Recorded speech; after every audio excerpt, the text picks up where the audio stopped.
धनंजय मुंडेंच्या राजीनाम्यानंतर पंकजा मुंडे काय बोलणार याकडे सगळ्यांचं लक्ष होतं।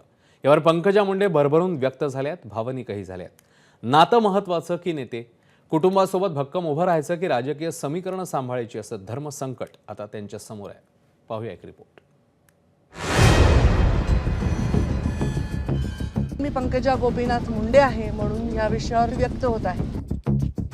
धनंजय मुंडेंचा राजीनामा झालाय, मी त्याचंही स्वागत करते।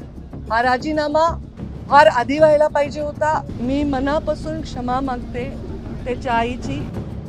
मस्साजोग हत्याकांड हा संवेदनशील विषय।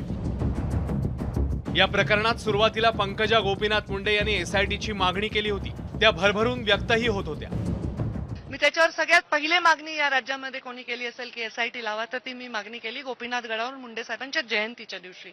आणि त्या क्रूर प्रकरणाविषयी मी तीव्र संताप आणि निषेध केलेला आहे। आणि आता गृहमंत्री आणि मुख्यमंत्री दोन्ही देवेंद्रजी असल्यामुळे ते त्याच्यामध्ये जातीने लक्ष घालून न्याय भूमिका घेऊन त्या माझ्या लेकराला न्याय देतील। गेल्या काही काळात मात्र त्यांनी मौन राहणं स्वीकारलं। बीडमधील घटनेवर कोणताही प्रश्न विचारला की पंकजा गोपीनाथ मुंडे यांची एकच प्रतिक्रिया असायची, मला तर वाटतं तो विषय मागे पडलाय। पण तुम्हाला टार्गेट दिलेलं आहे की हेच प्रश्न विचारा, अजिबात तो विषय आता एक तुमच्या पुण्यात आहे। मी आता त्या महिलांवर अत्याचार झाला बस स्थानकामध्ये, झाला नाही का? झाला ना, ते प्रश्न विचारा ना। मी पुण्यात आले, तुम्ही बीडचे कशाला प्रश्न विचारताय? पुण्याचे पत्रकार आहेत, बंद झाले सध्या। मला ते काय माहित नाही, मी तुमच्यावर विमानातच आहे। याच्या पलीकडे कुठलेही प्रश्न मला विचारायचं नाही। पंकजा मुंडे सोडून जर तुम्ही काही विचारलं तर तुम्ही या जिल्ह्याला अजून खड्ड्यात जाल। धनंजय मुंडेंनी राजीनामा दिला आणि पंकजा गोपीनाथ मुंडे यांनी आपलं मौन सोडलं। नुसतं मौन सोडलं नाही तर काय करायला पाहिजे होतं आणि काय नाही याचा सल्ला देखील त्यांनी दिला। धनंजय मुंडेंचा राजीनामा झालाय, मी त्याचंही स्वागत करते। हा राजीनामा फार आधी व्हायला पाहिजे होता। हा राजीनामापेक्षा शपथच नाही व्हायला पाहिजे होती, तर या सगळ्या गोष्टींना, पुढच्या भोगांना कदाचित सामोरं जावं लागलं नसतं। संतोष देशमुखांच्या झालेल्या निर्घृण हत्येवर निषेध व्यक्त करताना मी मनापासून क्षमा मागते त्याच्या आईची, कारण ज्या मुलांनी ही निर्घृण हत्या केली आहे ते माझ्या पदरात असते, माझ्या पोटचे असते, तरी मी हेच म्हणले असते की त्यांना कडक शासन करा। याच्या पलीकडे कोणताही राजकीय नेता, एखादं व्यक्तिमत्व कोणीही भाष्य करू शकणार नाही।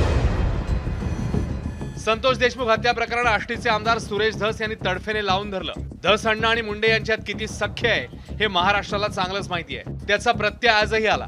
धनंजय मुंडेंच्या राजीनाम्यानंतर बोलताना धस अण्णांनी त्यांच्या शैलीत पंकजा मुंडेंवरही टीका करून घेतली। आमच्या पंकजा ताईंना जर प्रश्न विचारला तर पुण्याचा प्रश्न विचारा, बीडचा प्रश्न विचारू नका असं त्या म्हणतात।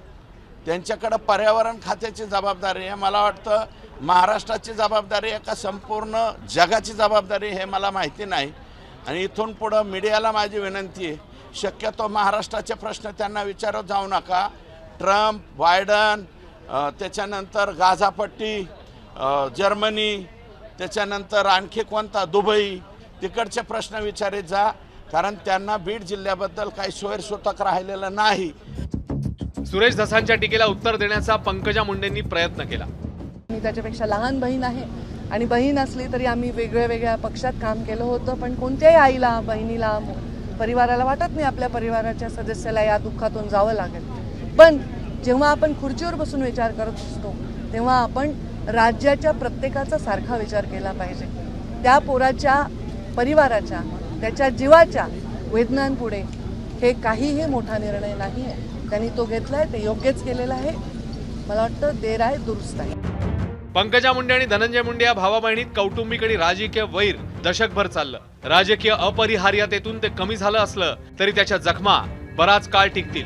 या कठीण प्रसंगानंतर आणि राजकीय पेचानंतर बीड जिल्ह्यातील राजकीय सामाजिक गणितं बदलली आहेत। त्याचं भान ठेवूनच या दोघांनाही इथून पुढची वाटचाल करावी लागणार आहे। बहिणीच्या भूमिकेत जात कौटुंबिक कर्तव्य निभवायचं की नेता बनून राजकीय समीकरण सांभाळायचं हे धर्मसंकट पंकजा मुंडेंसमोर असणार आहे। ब्युरो रिपोर्ट, एबीपी माझा। एबीपी माझा, उघडा डोळे बघा नीट।